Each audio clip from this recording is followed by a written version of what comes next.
Coucou les frics, c'est Pixies. Alors aujourd'hui on va parler un petit peu de la journée de samedi que j'ai passée encore au Salon du Livre de Genève. Je vais te parler un petit peu de ce que j'ai acheté, ce que j'ai pu voir, les conférences auxquelles j'ai assisté, et également de mes dédicaces que j'ai pu avoir. Cette journée a été consacrée un peu aux dédicaces parce que c'était vraiment la journée où il y avait beaucoup d'auteurs. Il y avait notamment Bernard Minier qui est quand même un des gros auteurs de la scène policière. Il y avait Sonia Delzongle que j'ai vraiment connue juste avant d'aller au Salon du Livre. Il y avait Joseph Incardona. Il y avait Christian Demeter, qui est, je pense que tu dois connaître, qui a illustré Shutter Island, donc qui a été adapté au cinéma et qui a eu tout le succès qu'on lui connaît, merci Leonardo DiCaprio. Il y avait Philippe Ségur et forcément le grand, très ennuyant, mais très grand quand même, Marc Lévy. Je t'ai filmé vraiment un tout petit bout de la conférence de Marc Lévy juste pour te montrer le peuple qu'il y avait autour, parce que c'était juste un truc de fou. En fait, si tu veux, il était vraiment un bout de Palexpo et la queue allait quasiment jusqu'à l'autre bout de Palexpo. Alors le samedi, j'avais prévu déjà de me lever tôt pour aller à la conférence de Carl Zero sur les affaires étouffées et tous ces crimes qu'on aurait pu résoudre s'il y avait déjà eu tout ce qui était empreinte ADN et choses comme ça. Sauf que, en bonne lève-tard que je suis, je me suis levée trop tard et je suis arrivée à, je sais plus, vers 11h je crois, même 11h15 au Salon du Livre alors que je devais y être pour 10h. Donc je n'ai pas pu voir Carl Zero forcément. Par contre, j'ai pu aller directement à la dégustation vegan que j'ai filmé un tout petit bout vraiment parce que j'ai pas voulu rester trop longtemps. Après, je suis allée voir sur la scène du crime, je suis allée voir Bernard Minier, un petit peu sa conférence. Et en même temps, j'ai trouvé pas mal de livres sur la scène du crime, dont je vais te parler. Du coup, j'ai suivi un petit peu la conférence de Bernard Minier, mais je suis allée directement m'installer là où il dédicaçait parce que c'était vraiment ce qui m'intéressait, c'était d'avoir la dédicace de Bernard Minier pour Christophe, mon beau-père. Et du coup, j'ai pris également un petit livre que je vais te présenter juste après. Donc, je lui ai acheté Cercle, qui est la suite de Glacé, qui a été adapté récemment à la télé sur M6. Moi, je me suis acheté N'éteins pas la lumière de Bernard Minier, juste pour me le faire dédicacer et pour essayer de connaître un peu l'auteur parce que je l'ai jamais lu. Si tu l'as lu et que tu as des choses à me dire sur ce bouquin, je suis vraiment preneuse parce que je pense qu'il va traîner un petit moment dans ma palle parce que c'est vraiment pas une des choses que je vais me presser de lire en fait.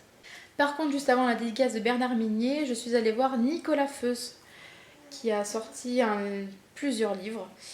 Moi je lui ai acheté celui-là parce que c'est vrai que le soleil noir m'a accroché l'œil tout de suite. Je vais le lire et je t'en reparlerai après. Après je suis allée à la conférence de Dominique Sylvain et Joseph Incardona parce que Joseph Incardona on l'a lu en tant que prix du public, il était dans les 10 livres qu'on avait à lire en fait.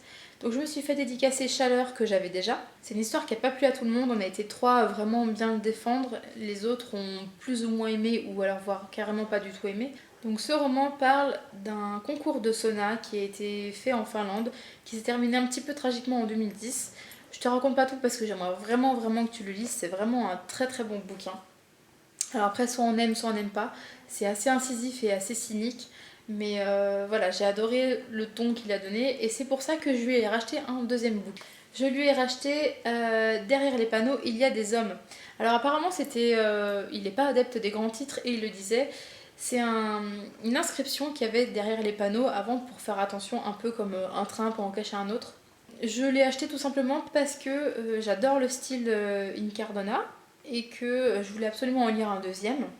Donc c'est un peu dommage parce que c'est vrai que les prix suisses sont un petit peu gonflés. Sinon je lui aurais acheté l'édition de chez Finitude qui est extrêmement belle et extrêmement bien faite. Et le samedi j'ai pu rencontrer Sonia Delzongle et je lui ai acheté celui-ci Quand la neige danse. Alors c'est une histoire un peu voilà, c'est assez policier, c'est assez noir, c'est un thriller. Mais par contre ça parle de poupée. Alors moi c'est la tête de la poupée qui m'a accrochée. parce que j'adore les films d'horreur où il y a des poupées. Je suis un peu phobique de ça et voilà. Du coup, voilà pourquoi j'ai acheté celui-ci. Elle a écrit un roman sur Siberia et Siberia, c'est un des premiers jeux vidéo auxquels j'ai joué et que j'adore énormément. Et apparemment, elle a fait un livre sur Siberia. Alors, je sais pas du tout le sujet, mais forcément, je vais t'en reparler sur la chaîne parce que c'est un livre que je vais absolument acheter. Alors, Davy Mourier, je voulais absolument aller le voir de 1h à 2h.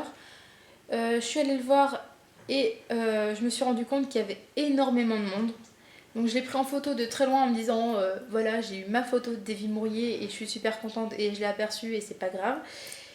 Et bon voilà, j'étais quand même un petit peu déçue et il fallait vite que je file à la conférence sur la scène du crime de Joséphine Cardona.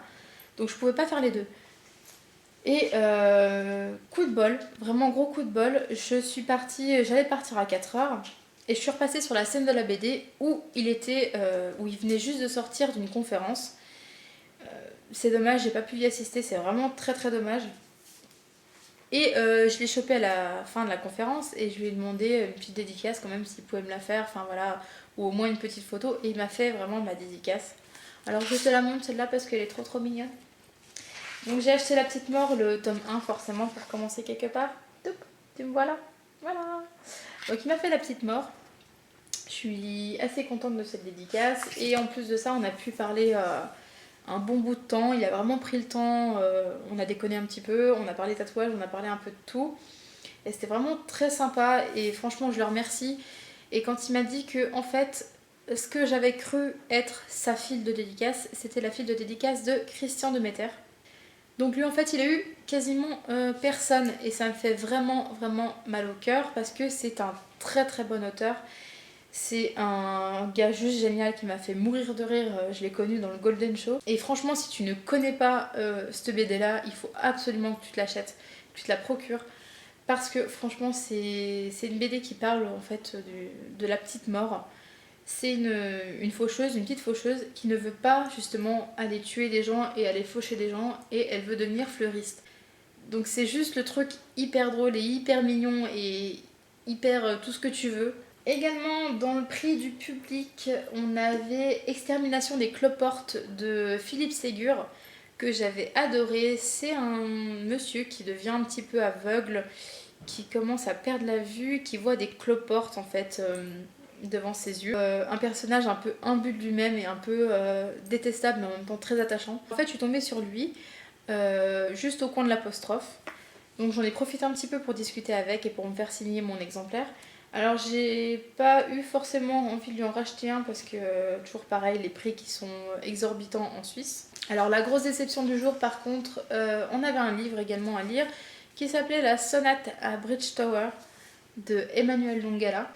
Je suis allée le voir à 14h, il était pas là. Je suis allée le voir à 3h, il était pas là. Je suis allée le voir à 4h, il était là.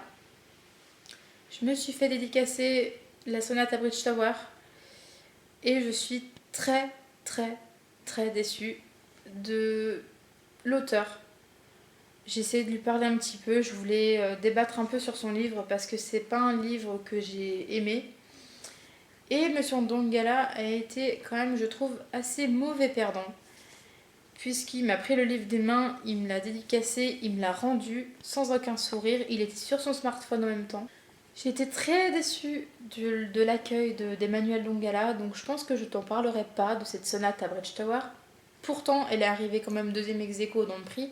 Et c'est fini pour les lectures du samedi. Alors j'espère que les lectures t'ont donné un petit peu plus envie.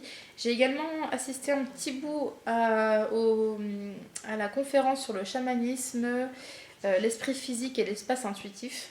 J'ai voulu aller voir ces étiquettes qui ne nous disent pas tout. C'était une conférence un peu... c'était organisé par Bon à Savoir. C'est un peu un magazine genre 60 millions de consommateurs si tu veux, en Suisse. Et quand je suis arrivée, en fait, ça se prenait déjà la tête, donc je suis repartie très très vite parce que voilà, c'est un sujet auquel on peut débattre. Après, il y a des moyens de débattre sans se prendre la tête. C'est tout pour aujourd'hui, j'espère que ces lectures vous ont plu et qu'elles vous ont donné envie. Je les chroniquerai un peu plus tard sur le blog dès que je les aurai lues. En attendant, abonne-toi, partage, like, comme d'habitude. Et j'espère te retrouver très très vite sur la chaîne. A bientôt!